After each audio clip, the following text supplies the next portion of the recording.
Okay, so this class, we need to introduce the concept of charge and current. So this is just going to be a quick run through the first lecture. And then as we move on to the second class, we're going to see some interesting questions that are frequently asked in tests and exams. So the first thing that we want to understand here is the concept of charge. So charge is going to be something that is very important when it comes to electricity. So basically, we talk about charge as an electrical property of the atomic particles. Yeah, so the SI unit of charge is going to be the coulomb. So charge is measured in coulombs, capital C. And so, of course, you expect that you're going to have some units which are going to be derived from the coulomb, like the millicoulomb or the microcoulomb. So you know how to translate from milli to micro and also to just the official one, which is the coulomb. So this is basically what charge is. And to say you can have positive charges and negative charges. For example, an electron to start with, one electron, and to say an electron is going to carry a negative charge, while a proton in an atom is going to carry a positive charge. But in terms of how much charge an electron carries, so one electron is going to carry something equivalent to 1.602 by 10 to the power negative 19 coulombs worth of charge. So it's rare that you see this being used or that they will ask you to memorize this value. But instead, if you need to use it, they'll give it to you. So yeah, basically you can say that an electron, we can look at it as just a charge carrier, or one way in which charge is manifested. And in the same way, you can look at protons as another way. Electrons, for example, to say electrons are going to be negatively charged. They will carry a negative charge, while protons will carry a positive charge. But in terms of how much charge they carry, protons and electrons carry the same amount of charge, but the difference is that electrons carry a positive charge, while electrons carry a negative charge, while protons carry a positive charge. Okay, so basically that is what charge is and how you look at it. Now, whenever charge starts to flow in a conductor or in a material, then you have what we call current being given, or current comes out. So the flow of charge is what brings about current. Okay, so a good example would be if you have some material that consists of charge carriers. So let's say you have electrons here, and then these electrons are inside some conductor, and then this conductor is connected to some electromotive force or some drive that tends to make the charge carriers to move. So say you have something like this. So this is basically just a battery here. So I'm moving through this very fast because most of this is just something that you just need to keep in mind. When I write the first formula, perhaps that is going to be the first very important thing. So some of these, just keep them in mind. They're rarely asked, but still possible. So if this is the positive part of the battery and this is the negative part of the battery, you know to say that positive and negative will attract the laws of electrostatics. So meaning that the electrons, you expect them that they will be attracted towards that positive terminal. So you expect that the electrons will be attracted towards that positive part of the battery. So they will feel an attraction that drives them in this manner. But it is conventionally agreed to say that current will in fact flow in the reverse direction. The electrons will feel the attraction towards the positive. So you expect that they will actually move towards the positive terminal, but the conventional flow of current is taken such that it flows from the positive terminal going towards the negative. So current will instead be taken to flow in that direction. So again, I'm emphasizing that the charge carriers will move in that manner, but the conventional flow of current is such that it goes from positive to negative. So in most cases in this, when you start describing the circuits, we will always choose current to start from the positive terminal going in that direction. So basically that is what you need to keep in mind. But remember, I did point out earlier to say that current is the result of the flow of charge. So if you wanted to look at what current is in a mathematical way, all you have to understand here is that current is going to be the flow of charge. How much charge passes through a particular point with respect to time. This is what is going to give you the amount of current that is passing through there. So with this in mind, you can actually come up with a few equations, just basically the same equation, but just written in different ways. You can easily come up with an expression for the amount of charge written as a function of time and current. So you can end up with something like this. So if you wanted to find how much charge passes through a point in some amount of time, you just have to integrate both sides. And this will give you the amount of charge as equal to the time integral of this, or the integral here with respect to time. So if let's say you had some amount of charge present initially, you can say this is plus maybe the charge which was present at t is equals to 0. And this will be from t is equals to 0 to some final time t. So this is after you integrate. But of course, we'll look at this more in details when we start looking at some examples. So we did point out to say that charge or current is just the flow, the rate of flow of charge. Now, one other thing about current that you need to understand perhaps is the unit of measurement. So when it comes to current, current is measured using a unit, the ampere. So that is going to be the unit of current. And when you look at it, current is basically just charge over time. So charge comes with a coulomb, time comes with a second. So clearly the ampere has to be derived from 1 coulomb over 1 second. So a coulomb per second is what gives you the ampere. Okay, so basically that is what current is. Any questions there?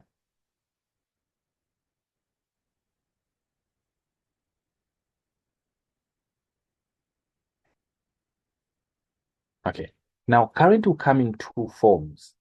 So you can have what is called direct current. So this is going to be DC, or you can have AC. So you can have DC, or you can have AC. So this is direct current, and this is alternating current. For the first part, which is going to be for the most part of our discussion in Triple E, we're going to be describing direct current and its applications and its use. But the one which is actually mostly used in households is going to be AC. So towards the end of this course, we're going to switch back and look at AC. And we're going to show to say that most of the concepts that we would have described in DC will also apply for AC. But this is just going to be easier to describe when we start, but we're going to relate it to AC later on.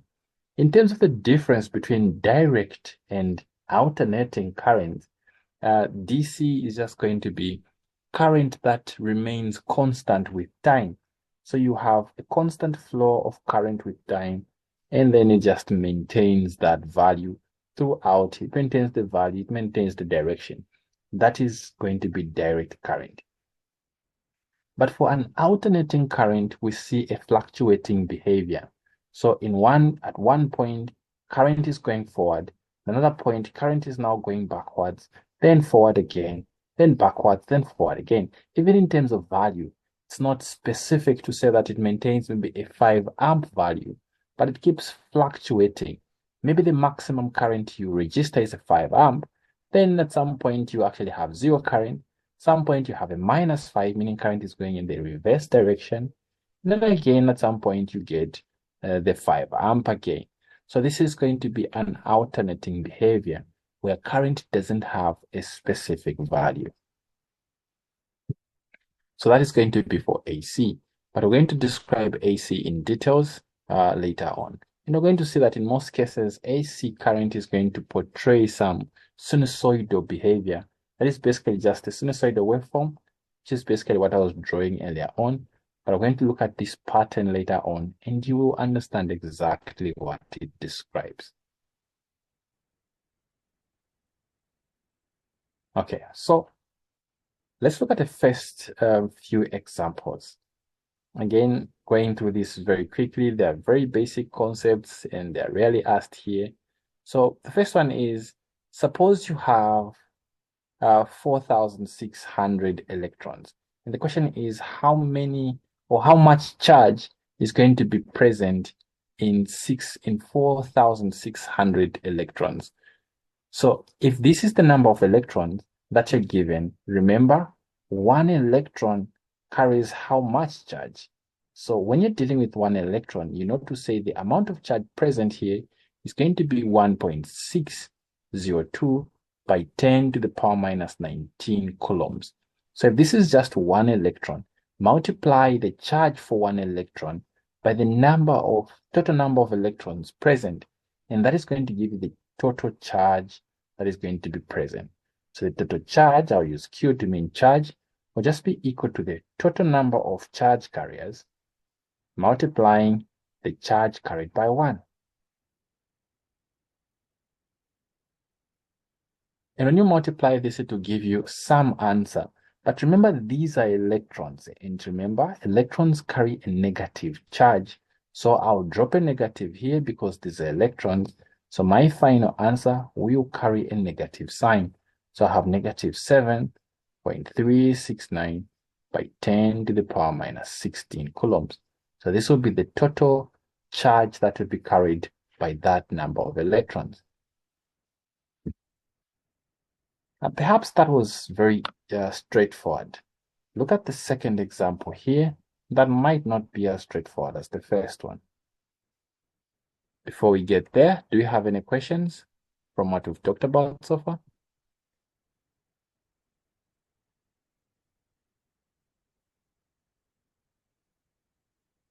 Okay. Looks like we are okay so far. Look at the next one. For our next example, we're saying the total charge entering a terminal is given by Q, a function of time, and this is 5. Then we have 5t, then we have sine 4 pi t, and then this is millicoulombs. So we're being told that the total charge entering a terminal is given by this expression. Now they're saying calculate the current. So we want to find the current at t is equals to 0.5 seconds. So again, the total charge. Sorry, Sir Jeff, let me just interrupt you a bit. Go ahead. That's the Q T in the brackets. That's 5 or S. Sorry, I was left behind there. Oh, okay. Here.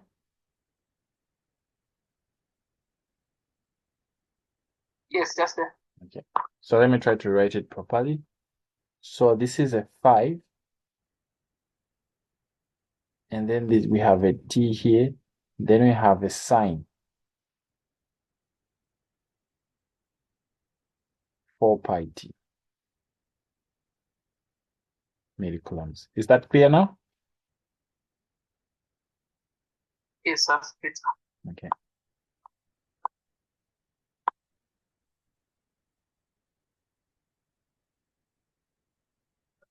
Okay, so again, we have the total charge entering a terminal is given by this expression.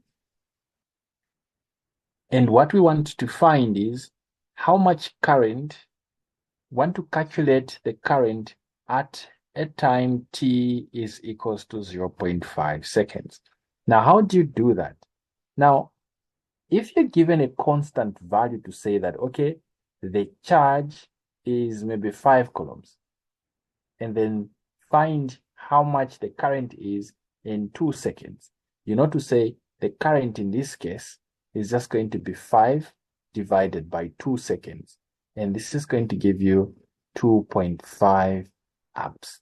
This is DC. This is direct current.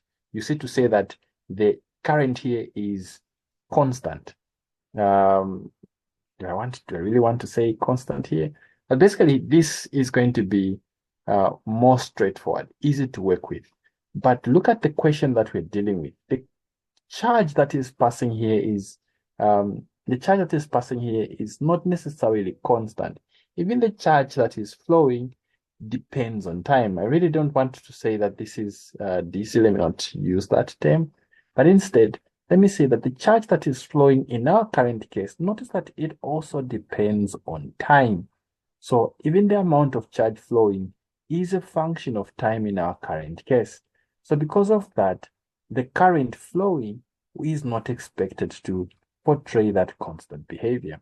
Instead, the amount of current is actually time dependent. And in this case, we have it's equal to the charge, a function of time, over the total time. So let me not say that, basically you have the dq, which is basically the initial formula I wrote for current to say it's the amount of charge flowing with respect to time. So this is basically what we're going to have as our formula for current. Now, what does this represent? It's the rate of flow of charge with respect to time. Notice that this is basically just a derivative, because when you look at this expression, charge, we are given the expression for charge. So this becomes the dt of what? Where we have charge, we're going to put this expression because this is what charge is.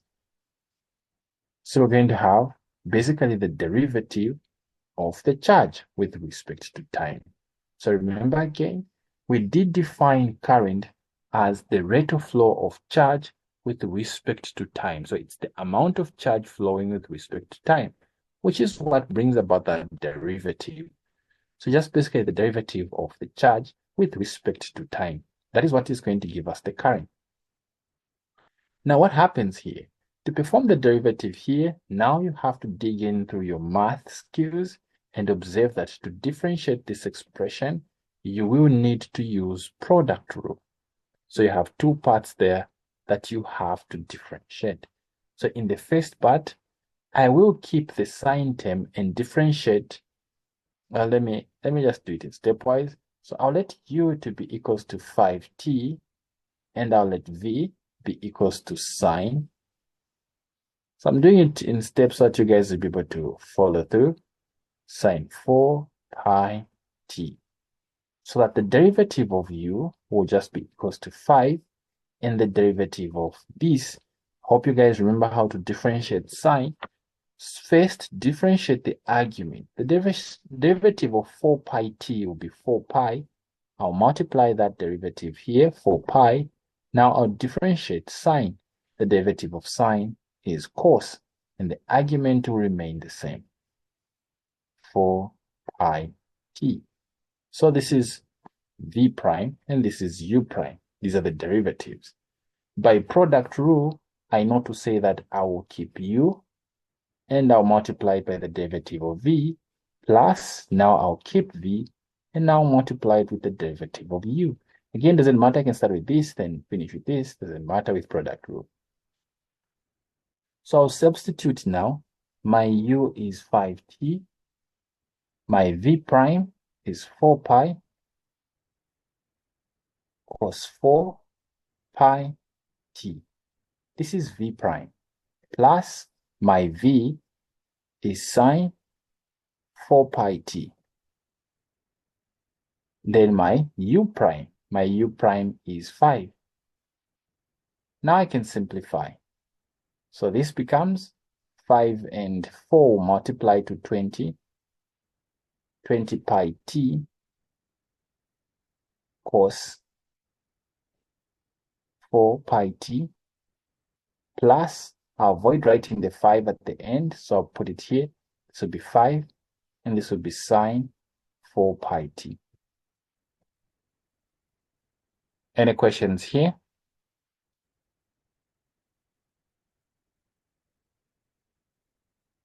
And don't forget, the charge had what units?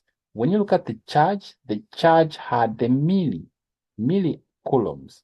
So because of that, I know to say this term here comes with a milli. So even when I differentiate, I know I'm supposed to get current. But because the charge I'm differentiating comes with the milli, it means that even the current I'm supposed to get, it's supposed to be in amps. But instead, it will come with the milliamps because I differentiated the charge which was in millicoulombs. So this becomes my expression for current. But remember, we're given a time. At t is equal to 0.5, what will be the current? So when t is equals to 0.5 seconds, what are we now looking at? So where there is t, we can now put 0.5 seconds so that now our current becomes equal to, so this will be 20 pi, this is 0.5, and then we have cos 4 times 0.5, that is just a 2, so this will be 2 pi, plus this will be 5, again we have sine, this is 4 again times 0.5, which is again 2.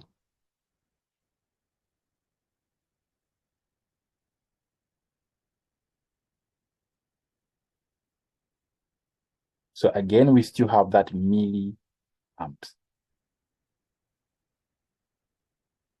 So we can simplify the 0.5 here will give us a 10 pi cos 2 pi plus 5 sine 2 pi. Then this is in milliamps. So here you have a calculator, so you can easily work it out, but some parts are pretty obvious. So look at this. This is sine 2 pi. 2 pi, what is 2 pi in degrees? Can you guys remember that?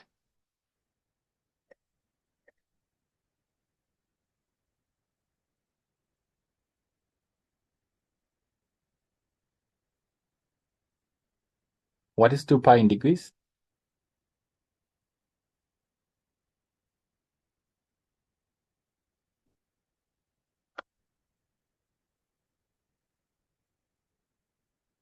So 2 pi is just 360 degrees.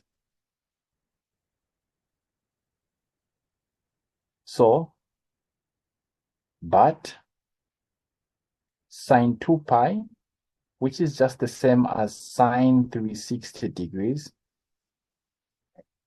is equals to 0. So don't really worry here. You do have a calculator in this course, so feel free to use it.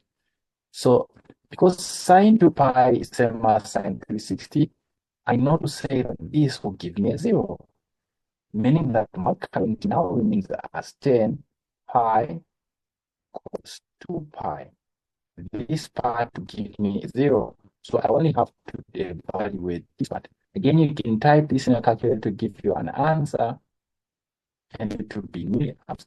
Or you can remember that cos 2 pi, which is just cos 360, will give you a positive one, leaving your answer the same as just 10 pi milliamps. Then, of course, you can multiply the 10 with the 2 pi, to say pi is just 3.6, 3.16, and so on, 3.14 in the legs, which will give you this as 31.42 milliamps. Any questions there?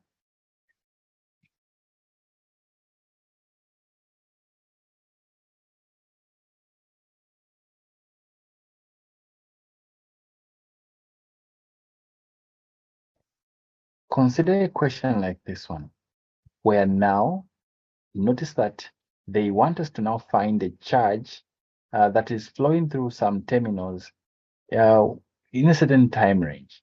And then they're giving us the expression for the current. Now, how do we approach this? Well, it's pretty much the same as before. You start by remembering to say that current is just the rate of flow of charge with respect to time. But now they want you to find charge instead of current. So when I cross multiply here, notice that we will have dq being equal to it dt, so that when you integrate both sides, you will now have the charge being equal to the integral of it with respect to t. Now, this is where you get the answer for this one. So what are they saying? We do have the expression for the current. So this will be in place of the current, we have that 3t squared minus t. And we're doing this with respect to t. Now, the next thing that you need is the time boundaries, the limits of integration. So here we're given the controls, the parameters. This is from t is equals to 1 to t is equals to 2. So this is going to be from t is equals to 1 second to t is equals to 2 seconds. So this is what you're working with. Now, at this point, we can easily perform the integration. So we know to say this is just subtraction, so the integral can easily be distributed. The integral for the first part, add 1 to the 2, it becomes 3. Divide that 3 down, it will cancel with that. So this will remain as t to the power 3. So minus, same thing to the second one here. This is t to the power 1. Add 1, it becomes 2. So it becomes 1 over 2. And then this will be t to the power 2. And then both terms were being integrated from t is equals to 1 second to t is equals to 2 seconds. So this is what you're looking at there. At this point now is just substituting what those values of t are. In the first case, the upper limit, t is 2. So you have 2 to the power 3 minus 1 over 2. And then this is 2 to the power 2. That is when t is equals to 2. Now you notice you have to subtract minus. Now t is equals to the lower limit. So this is going to be 1 to the power 3 minus half. And then this is going to be 1 to the power 2. Now it's just a matter of simplifying for the first part. This is going to be 8 there minus, this is going to be 4. Half of 4 is 2 minus, and this is going to be 1 minus, and when this will just be half, 0.5. So this remains 6 minus 0.5, which gives you 5.5. Now the units, you know to say the key factor here is the current that you substituted here. What unit did it have? What unit did that current have? It had the amp. So because of that, you are sure that this will also carry the ampere. So basically, sorry, not the ampere. We are finding the charge here. This is the charge. So you are sure that the answer you find for the charge will have the standard unit for the charge, which is the coulomb. So sorry for that. Okay, so basically this is how it goes. This is how you play with current. Any questions on this?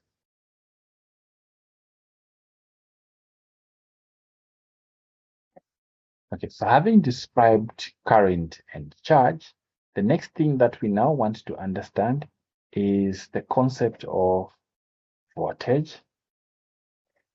And then after looking at voltage, we also want to understand power. Now this is going to be powerful electric circuits, so don't really confuse it with the powerful. Well, basically they'll be the same, so they will have their similarities. Okay.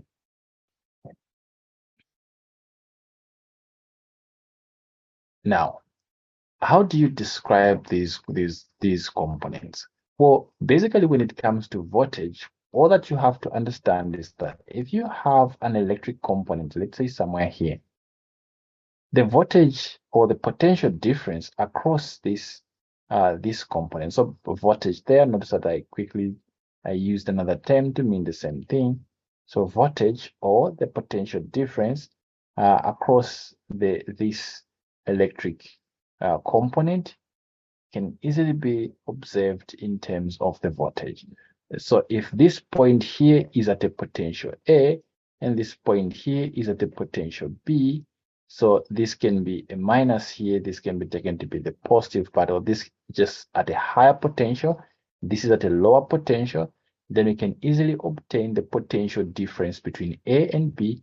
That can be seen as the potential between A and B. And that is going to be what will register as the voltage across this electrical component. So that is basically what is going to come out as the voltage. So the voltage or the potential difference is just the energy required to move a unit charge through an electrical component. So it's just the energy required to move a unit charge across an electrical component. So just how much energy is required to move a charge through this electrical component. That is its definition. But in terms of its description, it's just the difference between the potential energy at that point and the potential at the bottom here. So if the upper part is maybe at, let's say, 20 volts, the unit for voltage is going to be the volts. The lower one, let's say it's at, let's say, 12 volts, then you can easily evaluate the voltage across that element. Just the difference between the 2 points. That's why we're calling it the potential difference. So if this is 20, this is 12, then VAB will have to be 20 minus 12, which is going to come out as 8 volts. So what this implies is that this uses up 8 volts of energy. So, or you can say you need 8 volts of energy to move 1 coulomb of charge across that element. That is one way you can actually look at it. Okay, now with that described, we can easily go on to look at power and energy. Now, when it comes to power by definition is just going to be the amount of work done in a specified amount of time. So it's just basically work done with respect to time. When you look at this definition of power, it is kind of similar to what you did and when it came to just normal power under work energy and power. But in electricity, it can be shown by using the definition of voltage as you can easily use the definition of voltage to say that voltage it's just the amount of energy required to move an amount of 1 unit of charge across an electrical component. If you use this definition of voltage, it can be shown that in electrical components, power can be found by easily just multiplying voltage times current. Now, how do you do that? Well, just look at this definition. Power is work done over time. Well, we can now mix this up with a little bit of chain rule here. Instead of going directly from work done with respect to time, we can first go through work done with respect to charge, and then by chain rule, then the derivative of charge with respect to time. Notice that mathematically, you can actually argue to say that this and this will cancel out, leaving you with only the original definition of power, the amount of work done with respect to time. But what this actually allows us to observe is that this first part is the definition of power, the amount of energy required to move 1 unit of charge across an electrical component. Not the definition of power, it's the definition of voltage. So this is basically just voltage. But this part, when you look at it, it's just the definition of current, because current is the rate of flow of charge. So that is just current. In other words, in electricity, power can also be obtained by multiplying the voltage times the current. So this is one formula that will be useful when it comes to calculating power in electricity. Any questions there? Felt like I've been talking along for some time. Any questions, reactions, contributions?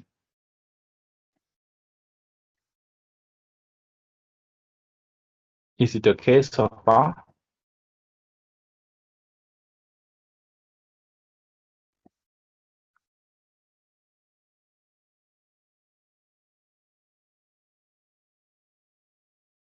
Can I continue?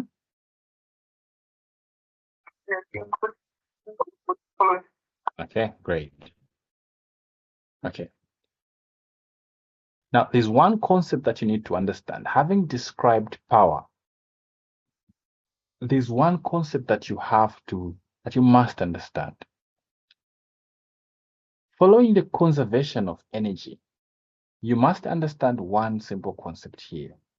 The power supplied in a circuit, the power supplied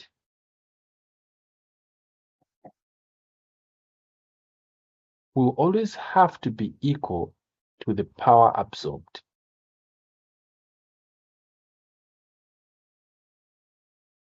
In other words, in electricity, the source never supplies more than what is demanded for.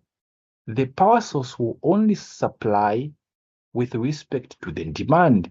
So if, let's say, in a circuit, you have electrical components that require 50 joules of energy, then the source will supply 50 joules of energy. It never supplies more than the demand. So these will have to be true throughout.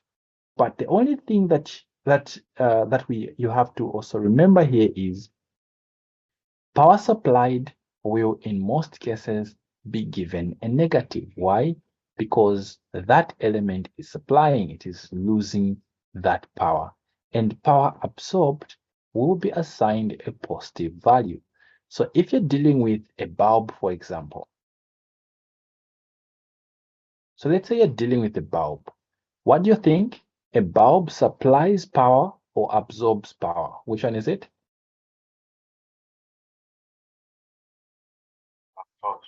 So a bulb will absorb power. Because of that, if you're calculating the power absorbed by a bulb, you can calculate it and give it as a positive value. And then you can just write in the end to say, okay, this amount of power is absorbed by the bulb. So that is one way that you can look at it. But if you're calculating, so this applies in questions where they're asking you to say, calculate the power absorbed or supplied by each electrical component in the circuit. So if you're calculating power through a source like a battery and the power across a resistor and so on, you have to show the sign. Where you have a source, a source supplies, you have to indicate negative power. Where you have a resistor, a resistor absorbs, you have to show your answer with a positive power to show that these elements are absorbing power. Have you got that?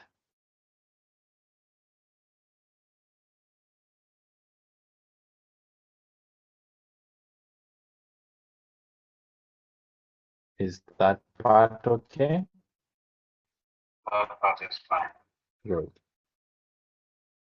Okay, so let's see if we can do one or two examples on that so that we understand what we're describing.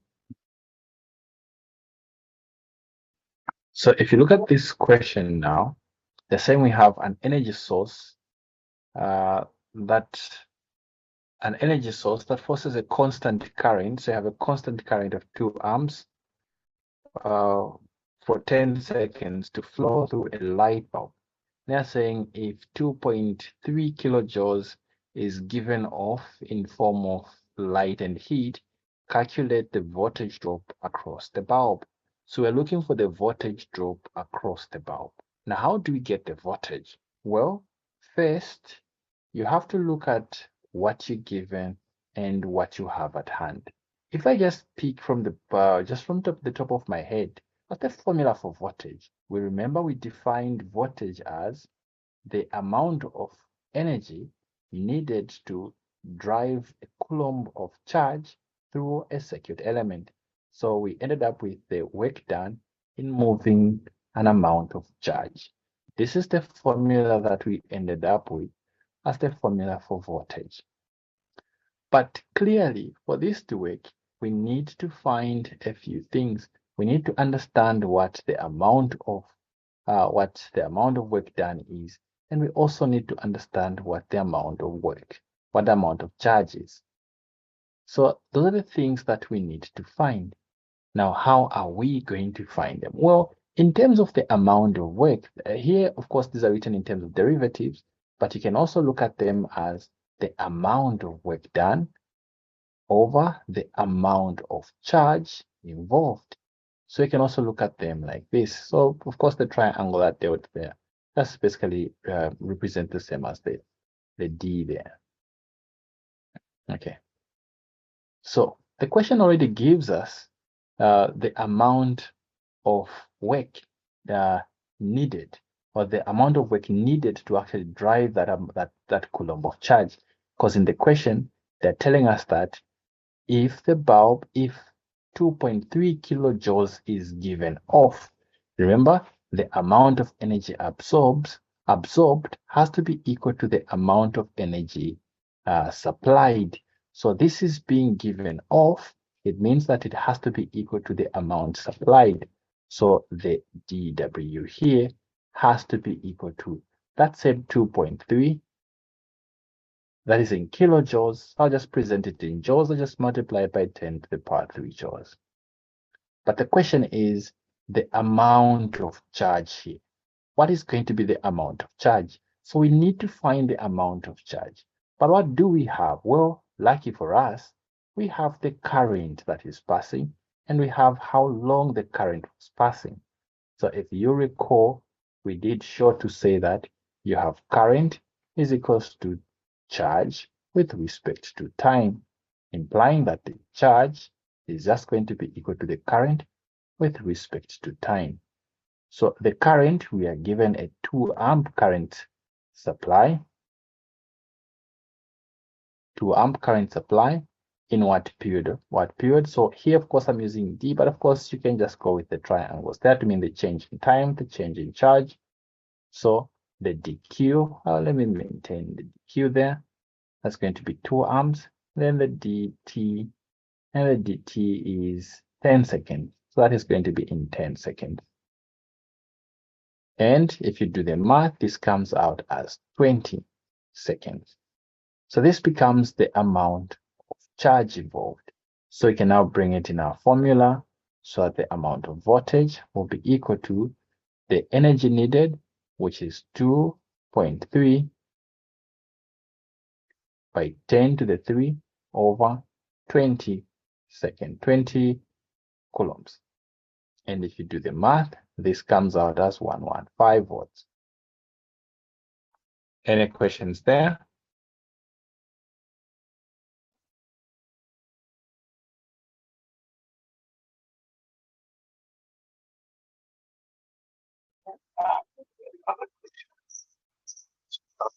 Okay.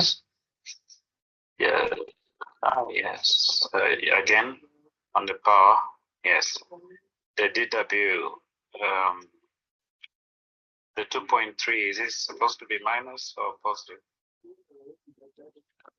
Okay. It's power supply. So okay, here I'm using it as a positive value. So let's see, we're looking for what? The voltage drop across the bulb. So this is just the voltage drop across the bulb. So here we're going to go with the positive value. You see that, right? Okay. Yeah, so this is for the bulb, and you know to say the bulb absorbs, and then we know to say for the one absorbed, we go with the positive one. Right? That's right. Okay. All right. So I think these are the these are the basics in terms of what you need from the first part. Then we only have a few more things that we're going to look at perhaps in the next class. I think we're going to end this one here. Any questions before we end the class? Okay, so we can end the class here. We'll see you guys tomorrow night. Have a good night. If you have any questions, feel free to reach out and I'll be able to help you. Bye, guys. Good night.